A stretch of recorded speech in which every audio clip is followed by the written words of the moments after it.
vision. I saw the heavens. I saw the heavens for a split second. This was all a split second. And the focus was on these 4 white horses. And the best I could describe it was, if you ever watched the Kentucky Derby, before the race starts and all the horses are in the gate, and the gate's closed, and the gate's about to spring open, and the horses know what's about to come. They know it's go time. It's go time. They gotta go, you know? And they're waiting for that gate to burst open. And they're up on 2 legs, you know, some of them get real aggressive in there, and they get crazy, and they just can't wait to go. That's what God showed me. 4 white horses doing that in the heavens. They're waiting for the word to come. Go!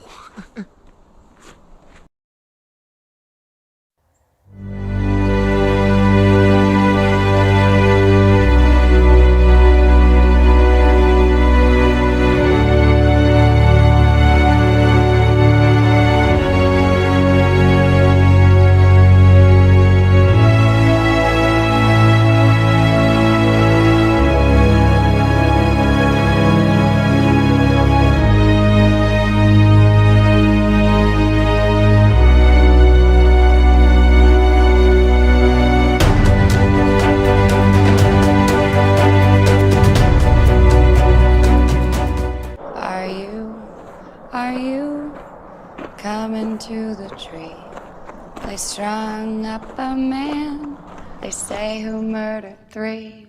Strange things did happen here, no stranger would it be if we met at midnight in the hanging tree. Are you coming to the tree where a dead man called out for his love to flee? Strange things did happen here, no stranger would it be if we met at midnight in the hanging tree. Are you coming to the tree where I told you to run so we'd both be free? Strange things did happen here, no stranger would it be if we met at midnight in the hanging tree. This location right here was where I recorded my first video for this new Beast System Revealed channel back in October. When I decided to relaunch it, I was sitting right here, and I remember that day so clearly.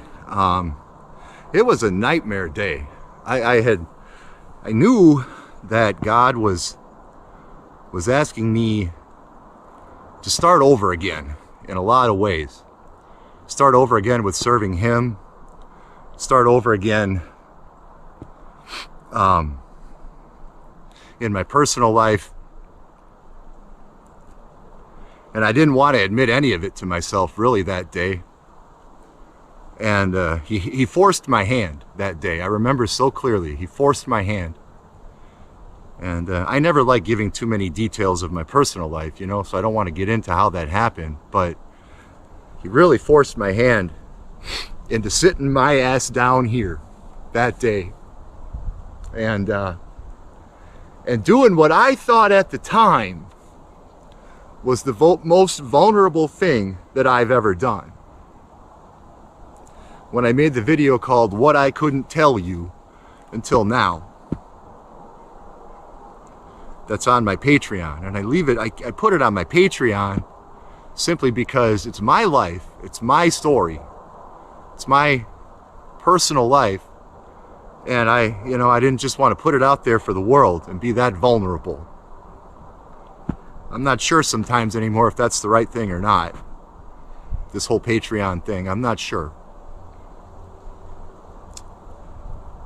What I am sure is I was wrong when I thought that that was as vulnerable as I could be with God. I was wrong. I wasn't even close. Now, I got to tell you a story. Now, I'll tell you right now at this moment, I am as vulnerable as you can be. I haven't been sleeping much lately. I never really do. But lately, I've found it next to impossible to sleep much. I'm so in love with my Creator, you know. I'm so in love with Him. And I miss Him when I sleep. I miss Him. Sometimes He comes to me in my dreams, but I miss Him, and I wake up and I want to be with Him again, you know. And so I'm on real low sleep right now. As I sit right now, my video that I did yesterday, that I recorded yesterday, called There's One Person Who Needs to Hear This Message. Is it you? It's about an hour and a half from premiering. And this has never happened to me before. I barely ever rewatch my own videos. I just rewatch them to make sure they're all good to go. And then I kind of forget about them and move on with my life, you know. That video, God taught me something through that one. He taught me, and He's been teaching me this in the last week, what being vulnerable to Him really means. That video is me really just talking really from my heart about what I believe. One person, I was talking to one person that whole time. One. And I am now two. Probably the same one.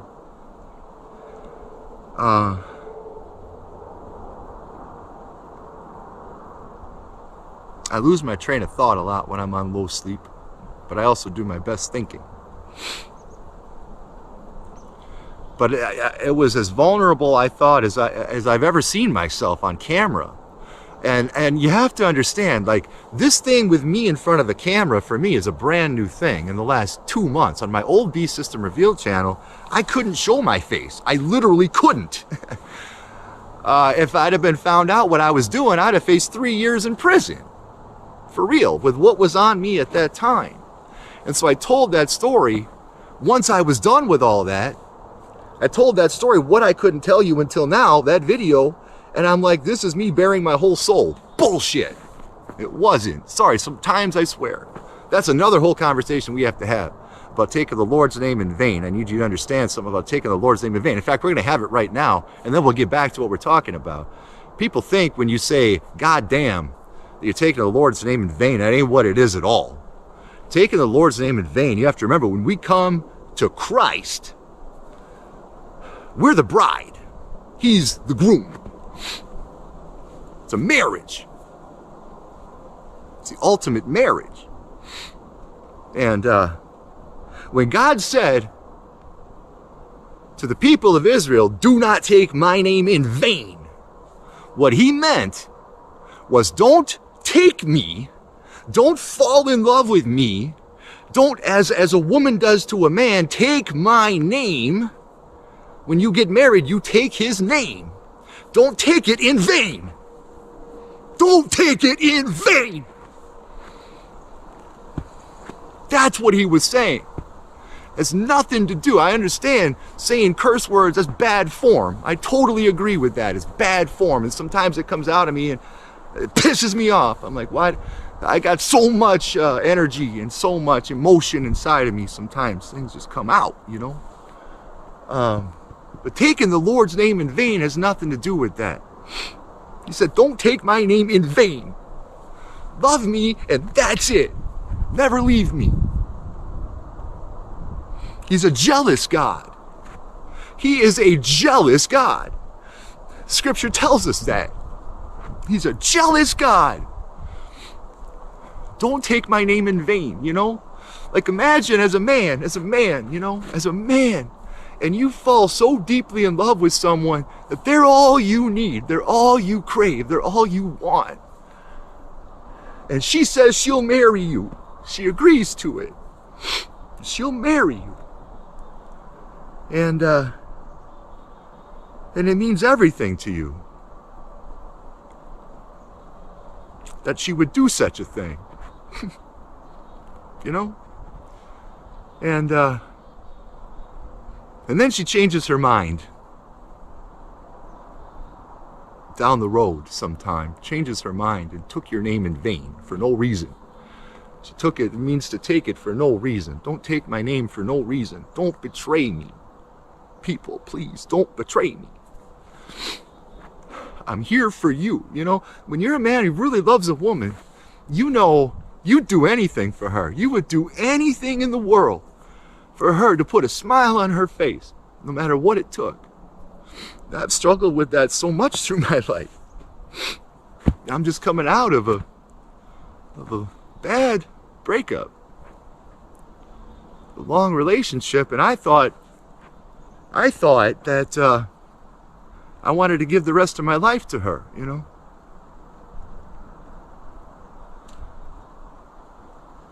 But I don't think I was, and I know she's probably listening or watching, I don't think I was ever fully vulnerable with her. I thought I was. You know, I want to tell you a story about my life so you can more understand where I'm coming from. By the age of 20, by the age of 20, I was on my second marriage. The second one ended up being where it was actually never legal. For 13 years we were together and found out when we filed for divorce it was never legal when I was 33. When I was 33, after 13 years, we were getting divorced. I was a horrible husband to her, but we were getting divorced and found out we were never legally married for some technicality reasons. But by the age of 20, in my mind, I was on my second marriage. I wanted love so bad. My first marriage was my high school sweetheart. Fell in love when I was 15. And I was a jealous, raging freak with her. Because I didn't know how to manage this. I still don't. I'm trying to learn. That's what I want to get. That's where I want to get. With my life, but with this message too.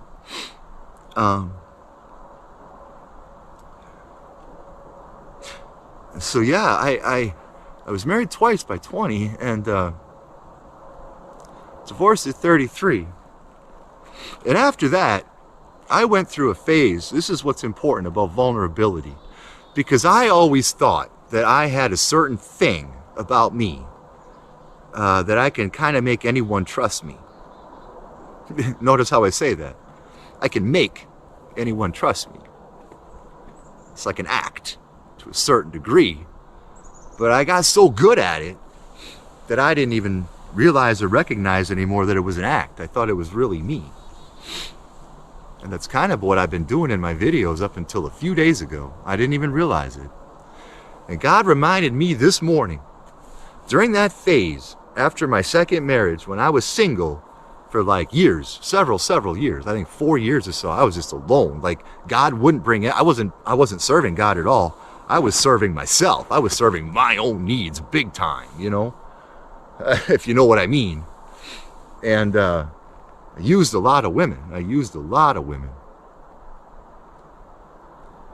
don't say that with any pride at all.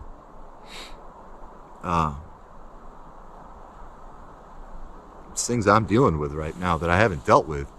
And this was 10 years ago, and I haven't dealt with them yet. I haven't dealt with that energy that I put out and got back from a lot of strangers. You want to talk about being vulnerable, I'll be vulnerable. I can't believe I'm going to say this, but God is telling me today is the day we need to be vulnerable, all of us. And in that period of time, I was a monster. I slept with hundreds of women. I don't even know. I don't know how many. I can't believe I'm telling you this out loud. I'm going to want to edit that out for sure, but then the snow falls right as I say that. Guess I got to leave it.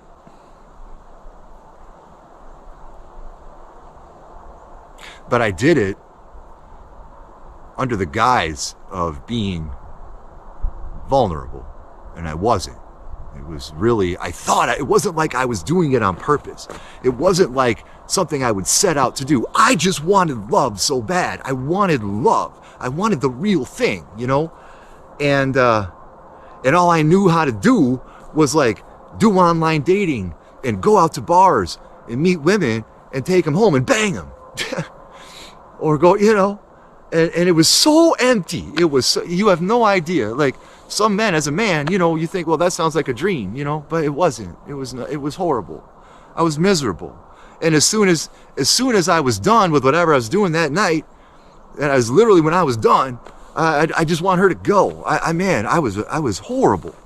Even my recent ex, when I first met her 7.5 years ago, we met online on a dating app, you know, and she's an amazing woman. We just don't work anymore. She's an amazing woman. I love her. We just don't work anymore.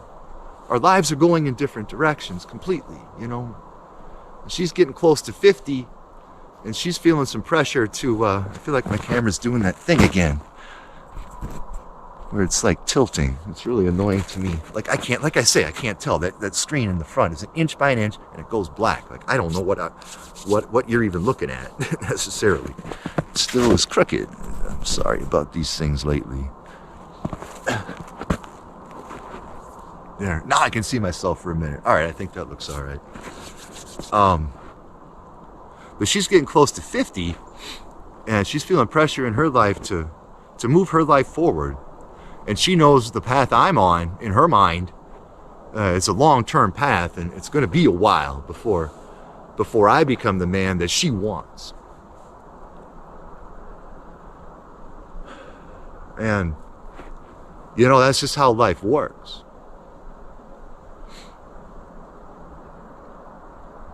Often, we don't get what we want or what we think we want. But I don't think I was ever completely vulnerable with her. I could just never lay down. I could never lay down that last layer. And so in that time when I was doing all that dating, I met my kryptonite one night. My kryptonite. This woman. I don't know if God just sent her to me that night or what. But that night, or that day, I had met some woman in Green Bay. It was like an hour from me, online. And we had been chatting for a few days, and I did my real quick. I had certain modes I would do. I had certain modes with online dating. Like if I was really interested, which was rare, really rare, I'd put in real effort. I put in that mode. And then if I just kind of wanted to bang her, I'd go in that mode. And this was a bang her mode that I did for a few days of communication. And and then I was on my way to Green Bay, and I changed my mind. I'm like, I don't feel like driving. I knew how I was going to feel when we were done. We were just going to go to the bar, have a few drinks, and go back and have sex, I'm sure. And I knew how I was going to feel when that was over, and I didn't like that. And then have to drive back feeling that way, and then come home alone feeling that way, and just feeling empty, and putting out more energy and not getting anything back of any value at all. And so I decided I'm not going. I'm sure my eyes are all red today. I've not been sleeping. And so I turned around and I sent her a quick text. I was just honest with her. I'm like, I changed my mind. I'm just not into this today. And I ended up stopping just randomly. It was like on a Saturday, mid-afternoon, and I stopped at this bar, this country bar. I've been in a couple times. I actually know the owner. Like I went to high school with her. I didn't know she owned the place, and I walked in there and I was like, oh wow, hey, what's up? You know, this was in like probably 2012, 2013 maybe. And I was sitting there talking with her. Pretty much empty bar. There's a couple people in there having a few Captain and Cokes or whatever. And this woman walks in. Like bite your knuckle kind of woman walks in wearing this dress. It was the middle of summer, so it was a beautiful day, and she's wearing this white dress, so beautiful, and it was like just above her knees. She's got heels on, and she's just gorgeous. And she walks in this back ass country bar with nobody there, and she comes in and she sits right next to me, sits down right, the whole bar open, you know, and she sits right down next to me on my right hand side. And I'm like, holy crap, I'm trying like not to shake because she's so beautiful. And I'm like, I don't think I can talk to her. Like, what would I say? And she bought me a drink right away and struck up a conversation, and we started talking, and I got real comfortable with her real fast. She was real sweet, you know. And all of a sudden I realized she's not a piece of meat. You know, she's She's a beautiful person. Never knew her name. Never even asked, I guess. But we talked for hours that night. And of course, in my mind, I'm thinking the whole time, my dating mind, what I was doing in my life at that time, I'm thinking the whole time, I can't believe I'm going to have sex with this woman tonight. Well, I wasn't going to have sex with her. She had something much more important to teach me than that. And we were several hours in the conversation. Great conversation. And she stops me. She grabs my arm and she's like, she didn't know my name. Because I remember she said, Travis. I probably knew hers too. I'm horrible with names. I don't remember anybody's name, that I've been with. Sexually. You know, it's horrible. She grabs my arm. And she had this beautiful smile on her face and this glow in her eye. And she looks at me and she says, Travis, I got to tell you something. Either you, she said, there's one of two things happening here. Either you are the most open person I have ever met, or you have the biggest walls I've ever seen, she said. And I'm not sure right now. She said, I can spot men. I can spot them. She's like, I'm not sure with you which one it is. Are you extremely open, or are you the most closed off person because of this beautiful wall you've built around you? I almost fell off the bar stool. I didn't show her that, but no one had ever said that to me. No one had ever kind of been my match that way. In that type of environment, I always controlled the flow. I always controlled, or tried to control how things went, you know? And she just floored me with that. This is sitting on top of I'll show you when it's done. It's starting to look like a little snowman. Oh my gosh. I built this on here. I built this little thing just to make the camera higher out of snow. And now it looks like a little Smurf. It looks like a Smurf. That's hilarious. I got to show you. I don't know. Maybe it doesn't on camera, but I can see it. I always see faces and things. It looks like a Smurf standing there to me with its hat kind of going like this, you know? And there's its face. And I don't know. I'm crazy sometimes. I'm crazy all the time. Actually, that's something I've noticed about myself since I started making these videos, how much I pronunciate. Actually, I never knew I did that until I started making these videos, and then I was kind of like, that's annoying, and then God's like, that's you, embrace it. Just do it.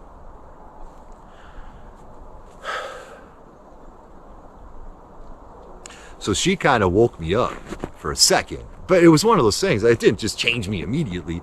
It was just something that was like, holy shit.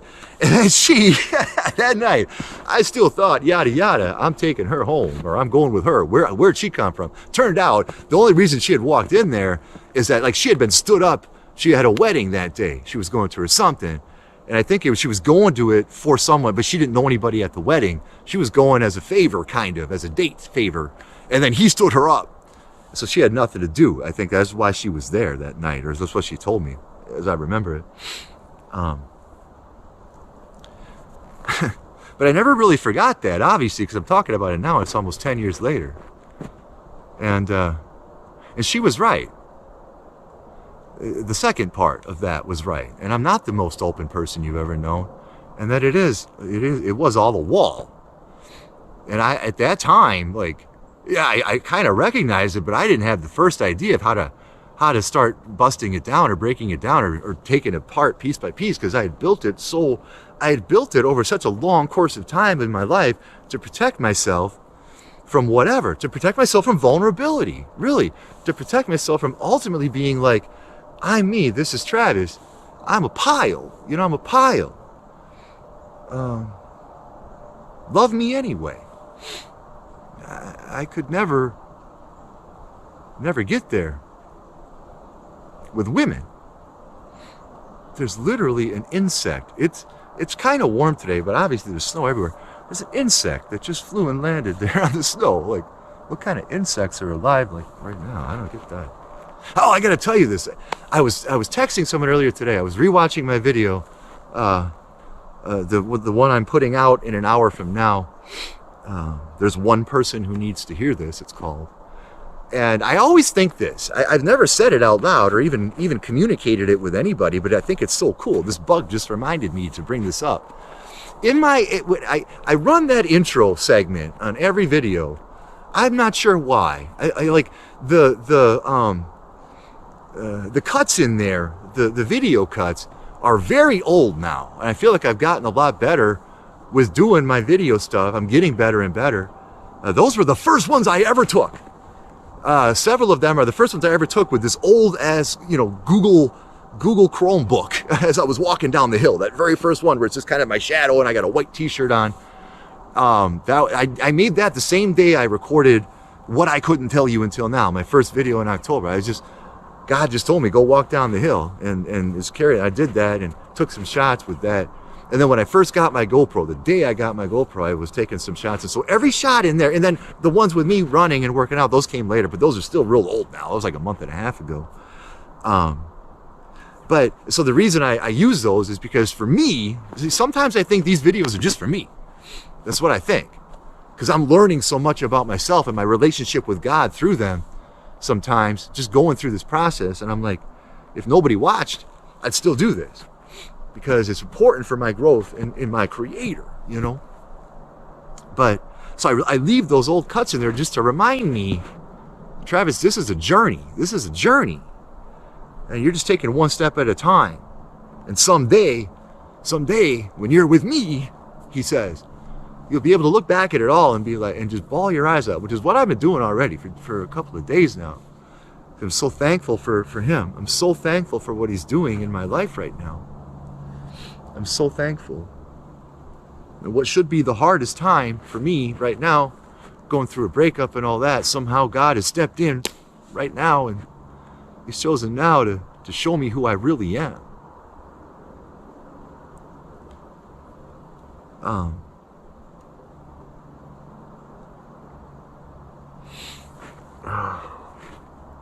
We have such an amazing God. He cares about us so much, But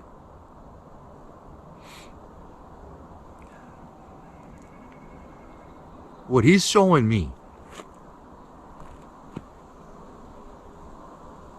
is that we can never, much like I could never be happy in love with a woman without full vulnerability. It's impossible. I'll never be happy. I'll always be missing something. I'll always be missing out on giving something that's so important. And a woman sees that. And she knows, Travis, you're not fully there. You're not fully there. I'll take what I can get because I love you, but you're not there. And like my recent ex would tell you, kind of like, that's kind of, I think, how she always felt. She didn't necessarily know how to express it in a way that I could understand to correct it. I couldn't understand it to correct it. But I think what she was really saying is, Travis, I don't have all of you. I don't have your full vulnerability. It's not there. And she knew it. She knew. She would always say to me, especially toward the end of our relationship, she'd be like, stop acting. I'm like, I'm not. And now, I look back as I've been making these videos for the last 2 months plus. And at some point, I haven't done this yet, but I know how I'm going to feel. I'll look back at some I made a month and a half ago. In fact, even the one I made a week ago Saturday, running my first 5-mile race. If I were to watch that right now, that'd feel like 5 years ago. Because for me lately, a day with God is like a year. He's taken me through so many things so quickly. I think he needs to for us right now, because we're facing a lot of troubles in the world coming up. But ultimately, I think when I really started to learn about vulnerability was an exercise that he had me do. I couldn't believe it. I said it in yesterday's video, that when you start listening to God and really listening to him in the momentary, in the moment by moment, he's going to tell you to do some things that aren't going to make sense in the moment, are going to be really uncomfortable and even seem weird, He will. He does it all the time, like he did with Ezekiel. Go lay on your side for 300 and some odd days, and eat this crazy bread that you can only only cook on cow dung. It'd be like, God, what are you talking about? That sounds crazy. What? You're crazy, Lord. You're crazy.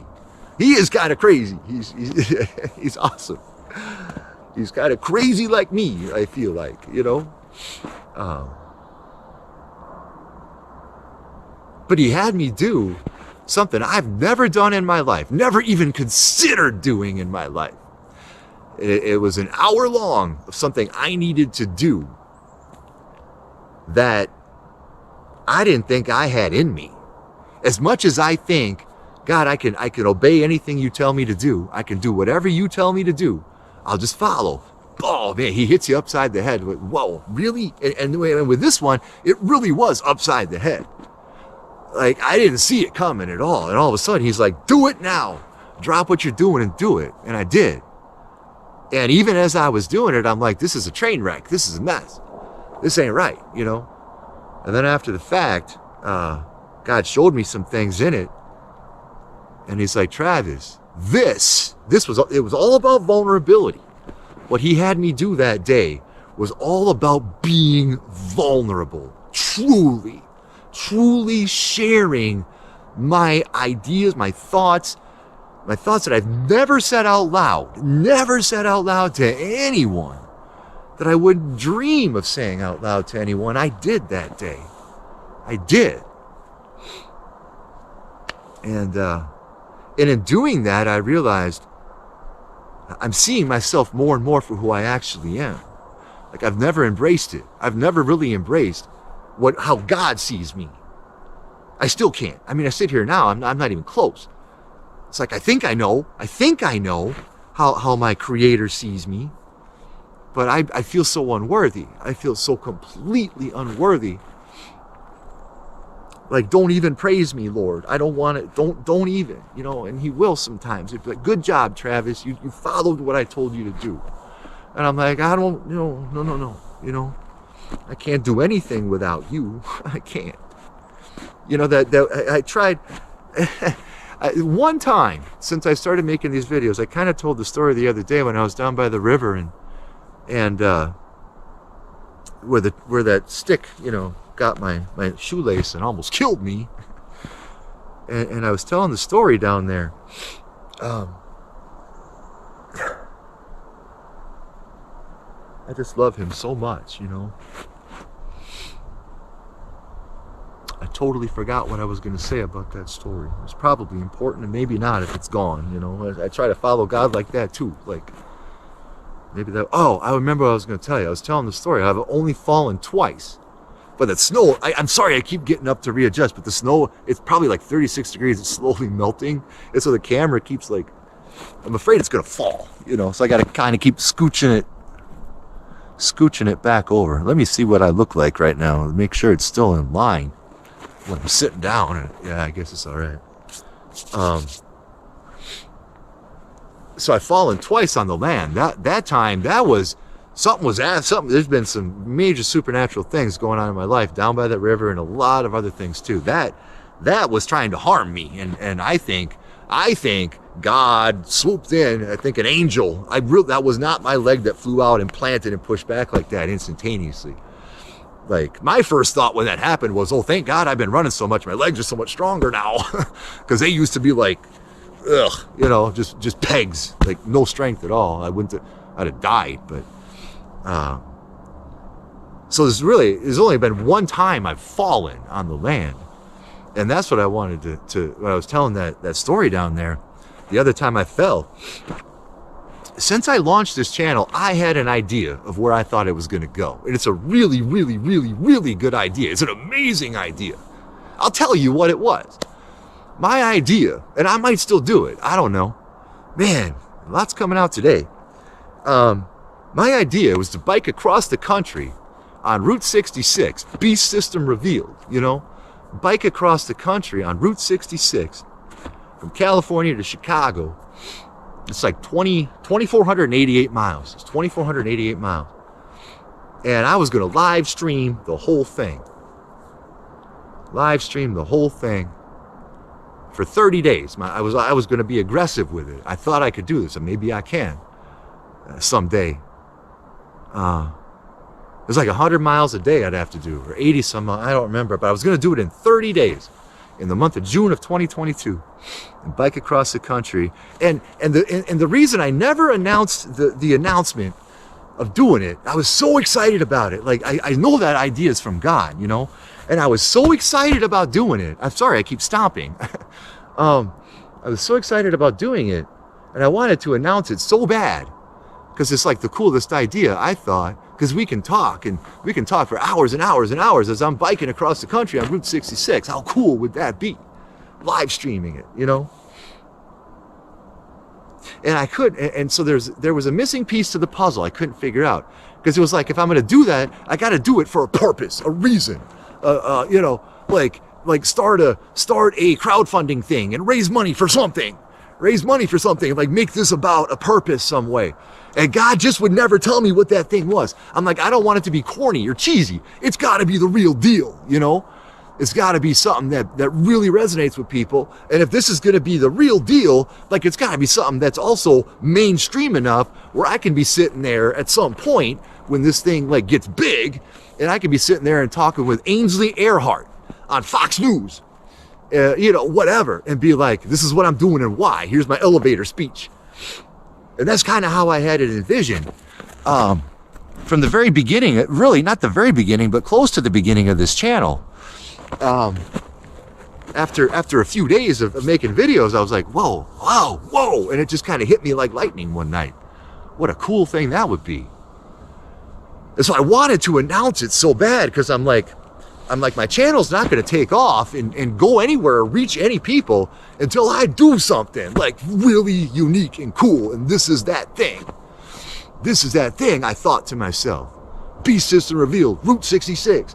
Yeah, June of 2022. 30 days. 2,488 miles. But God would not give me the last piece of the puzzle. He wouldn't give it to me. I kept being like, all right, I'll keep doing this stuff.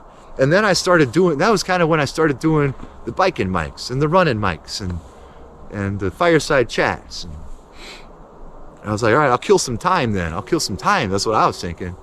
In my mind, I'll kill some time until he gives me the real deal and I can start talking. Well, then one given day, I'm like, I was getting impatient. I was getting impatient with God. And I'm like, F this. I'm going to go make this video.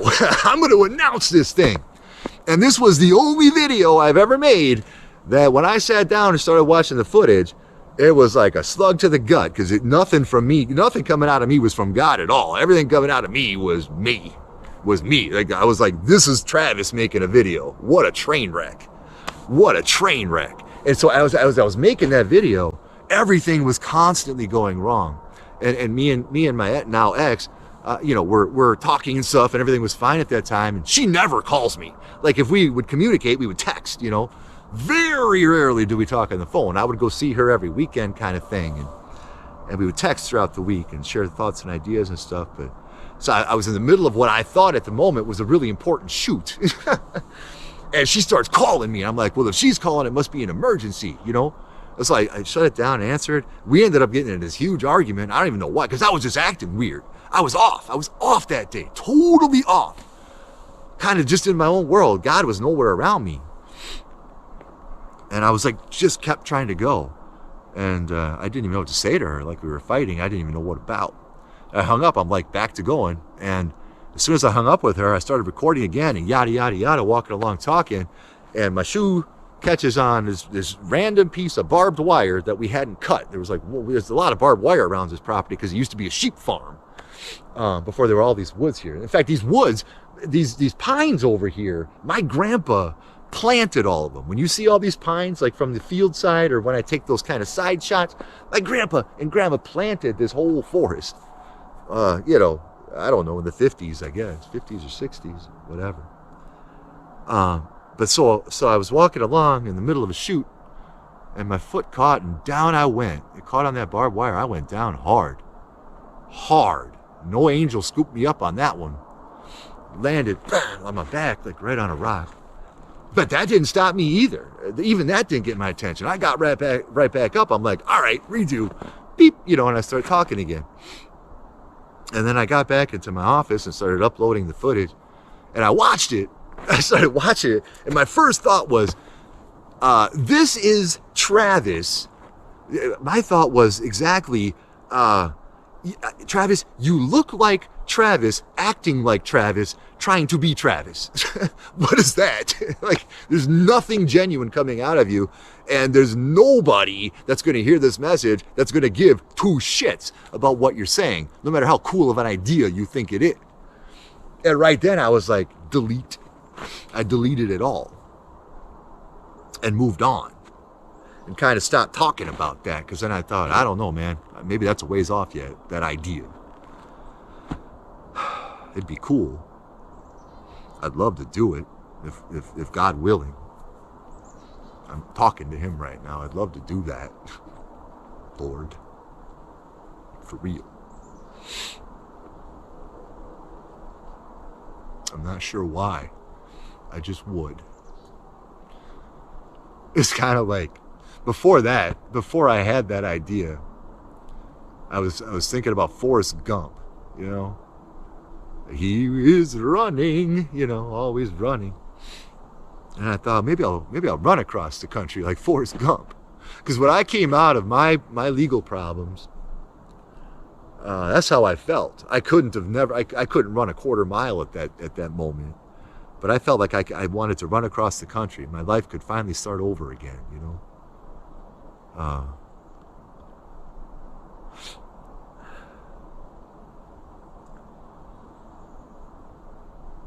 God is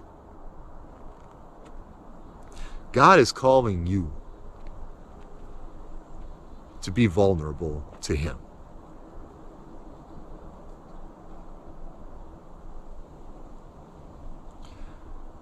And we really need to think about ourselves as we are, as the bride of Christ. He's waiting right now to marry us forever. He's waiting. I had a vision almost 2 years ago, right after COVID started, right after I started avoidthemark.com. I wrote an article about it because it was such a powerful vision. And Ted Cruz got involved in this, actually. I had communication with Ted Cruz about the 4 white horses on Easter of 2020. Me and old Teddy, he retweeted me. He took it down. He retook it down because he didn't know. He didn't know right away. He's a Freemason, you know. And so I knew, and he didn't understand. I understood, and I think then once he understood what I pointed out with his 4 white horses on Easter of 2020, he's like, crap, I can't retweet that. Who is this dude? It was me. But I had this vision. Ted Cruz. He always looks like a demon to me. So many of these politicians now, like, literally their masks are falling off. I can see their horns, like, the structures of their face and the bones that come. I'm like, that ain't human. That don't look human to me. That one, I don't know what that is. Lori Lightfoot. That's a demon. That thing. All these politicians, when did they plant all of these in? When did that happen? Like, when did every politician turn into a freak? I don't know. But they're all freaks. They're all transgender. They're not, but they're hidden. They're not openly transgender. But Lori Lightfoot is not a woman, I'll tell you that much. That's a short, black, little Jewish dude. That's what she is. He is. Whatever.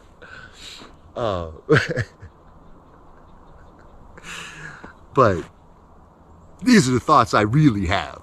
These are how I really think. I don't remember what I was saying. Vulnerability, right?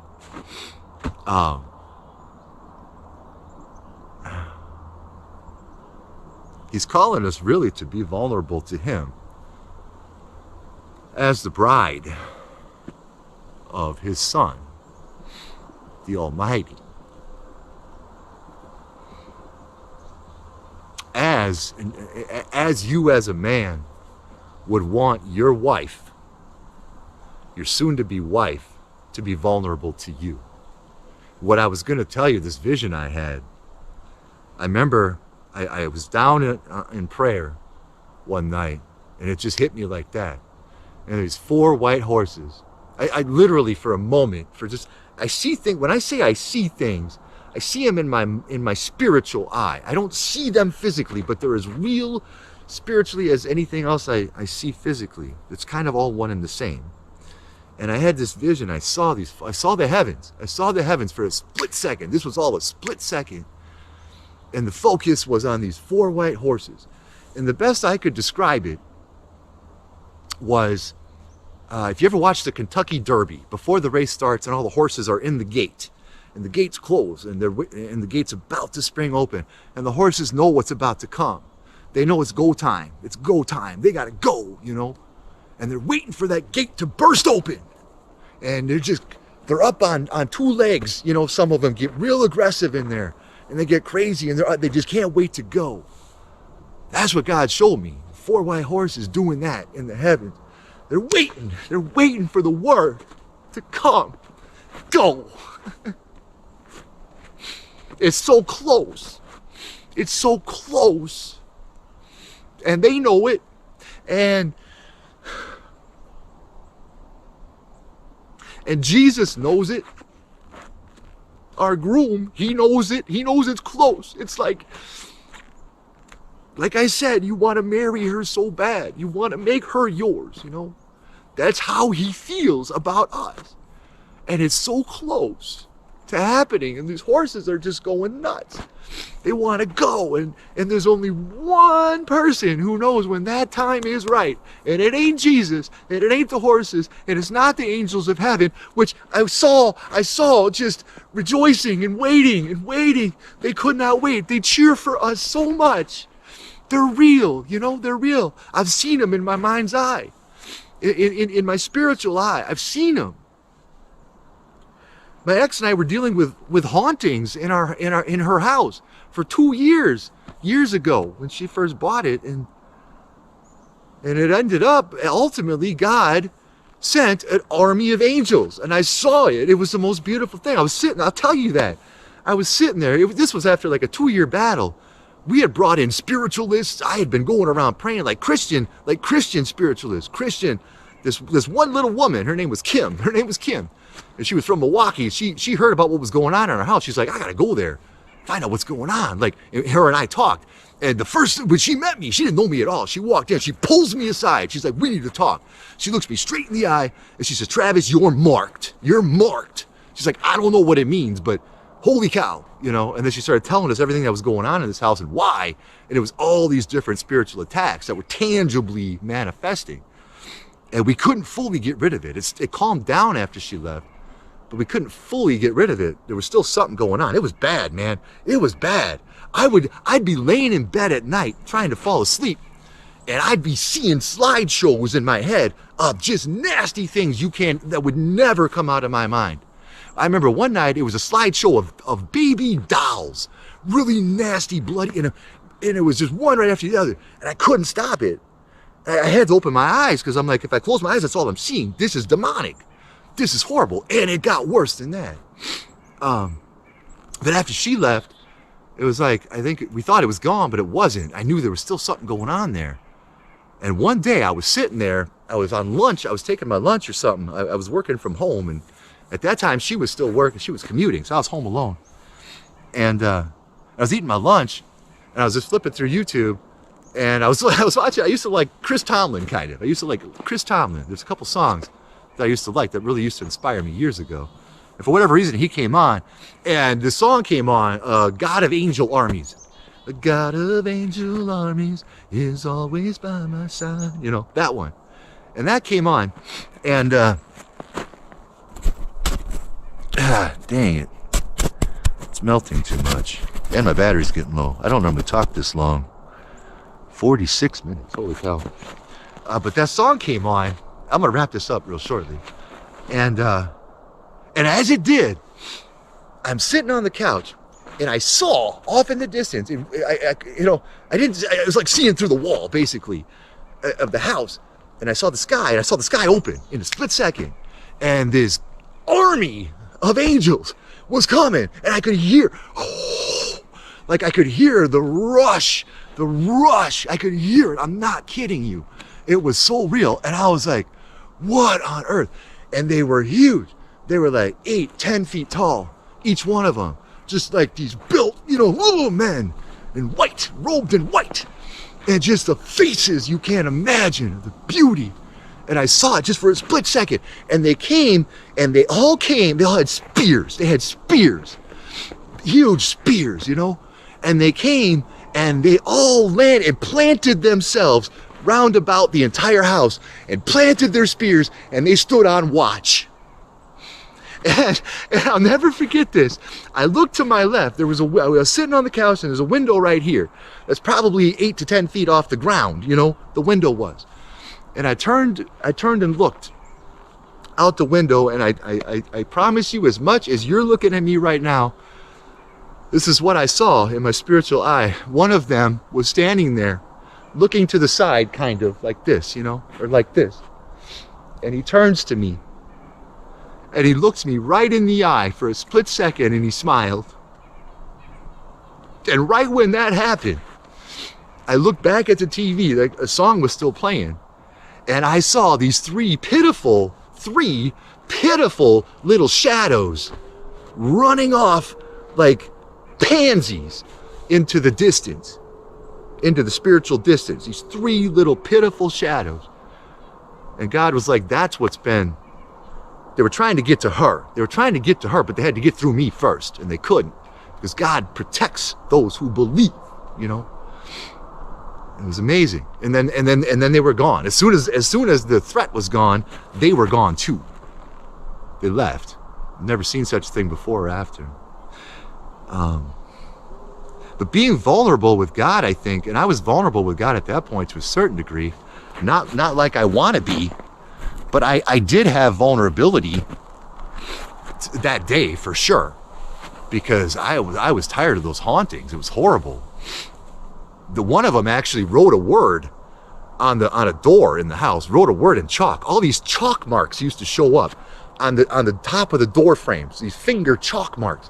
There was no chalk in the house. We'd walk out of the room, we'd come back in and look up, and Becky would, she'd be like, what the? I'd be like, man, and things were moving around the house, and it was, we even set up cameras and stuff like that, and caught some crazy things throughout, overnight activity and stuff. All demonic, I think.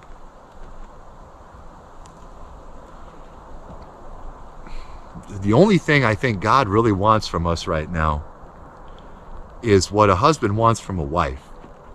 And that's to trust him fully and be vulnerable fully to him. And if we could figure out how to do that and really lay our guard down, I can never stress it enough. You can't trick God. You can't lie to God. It's impossible. So you really don't have any other choice. Like, if you want to serve God, you have to be vulnerable, or it just isn't going to work. And I'm just learning that right now. And it makes me cry like a little baby when I think about how much I love him and how much I can't wait for those 4 white horses to be unleashed and be with him. But until then, we have work to do. We have a lot of work to do yet. It ain't going to stop anytime soon. We're just getting going. God told me that a year ago, when I thought I had done all these great things for the kingdom, reached millions and millions and millions of people. I had done all these great things. And it was shortly after my birthday, December 21st last year, when I turned 44, and I thought I was kind of done. And God literally said to me, you haven't even started. I'm like, what could that possibly mean? I think I'm learning that now. I haven't started. I still haven't. Not until I'm fully open to him and fully vulnerable have I even started to serve him in the way that he requires. I challenge you today to be vulnerable with God. And not only that, be vulnerable with the people who love you. Start there. Be real vulnerable. Let them know who you are. Let the walls down. That woman was the beginning, very beginning for me of realizing, Travis, you ain't all that. You ain't all that. I never felt like I was all that, but I knew that somebody saw through what maybe I didn't even realize at that time was a game. I didn't even realize it. I thought I was just looking for love. And really, I can't imagine the energy I put out there through that process of being with so many women. So challenge you to be vulnerable to God, vulnerable to people you love. See where it leads you. I think it's going to lead to a new level of understanding of Him that maybe you didn't think that you could have. Are you coming to the tree? They strung up a man, they say, who murdered 3. Strange things did happen here, no stranger would it be if we met at midnight in the hanging tree. Are you coming to the tree where dead man called out for his love to flee? Strange things did happen here, no stranger would it be if we met at midnight in the hanging tree. Are you coming to the tree where I told you to run so we'd both be free? Strange things did happen here, no stranger would it be if we met at midnight in the hanging tree. Are you coming to the tree where a necklace of hope side by side with me? Strange things did happen here, no stranger would it be if we met at midnight in the hanging tree. Are you coming to the tree where I told you to run so we'd both be free?